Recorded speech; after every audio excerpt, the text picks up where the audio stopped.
டே 18 quit one bad habit. Bad ஹேபிட்னா சிம்பிளாக சொல்லணும்னா நம்ம லைஃபுக்கு தேவையில்லாத ஒன்று.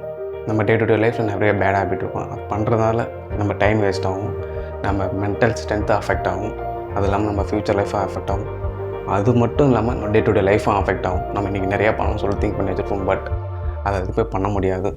ஒரு சில கெட்ட பழக்கம் வந்து பார்த்திங்கன்னா நம்ம சைல்டுஹுட் டேஸ்லேருந்து அப்படியே வந்துகிட்டே இருக்கும். ஃபார் எக்ஸாம்பிள் லேட்டாக தூங்குறதும் கெட்ட பழக்கம் தான், லேட்டாக எழுந்துக்கிறதும் கெட்ட பழக்கம் தான், அதிகமாக தூங்குறதும் கெட்ட பழக்கம் தான், கம்மியாக தூங்குறதும் கெட்ட பழக்கம் தான், ஆல்கஹாலும் பேட் ஹேபிட் தான், ஸ்மோக் பண்ணுறதும் பேட் ஹேபிட் தான், எக்ஸசைஸ் பண்ணாமல் இருக்கிறதும் பேட் ஹேபிட் தான், அதிக நேரம் நம்ம ஒரே இடத்துல உட்காந்துருக்கிறதும் பேட் ஹேபிட் தான், அதிகமாக சாப்பிட்டாலும் பேட் ஹேபிட் தான், கம்மியாக சாப்பிட்டாலும் பேட் ஹேபிட் தான். ஸோ இது எல்லாமே பேட் ஹேபிட்குள்ளே தான் வரும். நான் சொன்னது இல்லாமல் உங்களுக்கு என்ன நடக்குதுன்னு உங்களுக்கு தான் தெரியும். ஸோ ஒரு சில பேட் ஹேபிட் நீங்கள் வந்து வெளியே வரணும்னு நினச்சிட்டு இருப்பீங்க.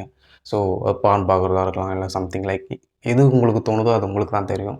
ஸோ எனக்கு தெரியாது நீங்கள் என்ன பேட் ஹேபிட் வச்சுருக்கீங்கன்னு சொல்லி. ஸோ உங்களுக்கு தெரியும். நெக்ஸ்ட்டு இருக்கிற ரிமைனிங் டேஸில் அட்லீஸ்ட் ஒன் பேட் ஹேபிட்டாச்சும் நம்ம குயிட் பண்ண போகிறோம். ஸோ அதனால் நம்மளுக்கு என்ன கிடைக்குன்னு சொல்லிட்டு நீங்கள் உங்கள் டெஸ்ட் பண்ணி பாருங்கள். இது உங்களோட டெஸ்டிங் டைம்.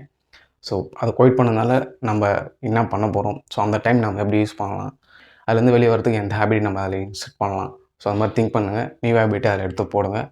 அதிகமாக மொபைல் யூஸ் பண்ணுறதும் பேட் ஹேபிட் தான். இப்போ இருக்கிற கரண்ட் ஜென்ரேஷன் நம்ம எல்லாருமே சரி அதிகமாக மொபைல் தான் பார்க்குறோம். ஸோ இந்த வீடியோ கூட நீங்கள் மொபைலில் தான் பார்ப்பீங்க. மேக்ஸிமம் ஆஃப் த பீப்புள் வந்து பார்த்திங்கன்னா 1 or 2% பீப்புள் வந்து மட்டும்தான் லேப்டாப்போ இல்லை அதர் டிவைஸில் பார்க்கலாம். மற்ற எல்லாருமே மொபைல் தான் பார்ப்போம். பட் மொபைல் யூஸ் பண்ணுறது தப்பு இல்லை, பட் நம்ம அது எந்த பர்பஸ்க்காக யூஸ் பண்ணுறோம் அதுதான் ரொம்ப ரொம்ப முக்கியம். சில பேர் 4 to 5 hours சோஷியல் மீடியாவில் ஸ்க்ரோல் பண்ணியிருப்பாங்க. ரியல் டைமே நான் நிறைய பேர் பார்த்துருக்கேன். ஸோ அதனால் சொல்கிறேன், அட்லீஸ்ட் ஒன் பேட் ஹேபிட்டாச்சும் ப்ரேக் பண்ணுங்கள். அது எதுவாக நடக்கலாம், அது உங்களுக்கு தான் தெரியும்.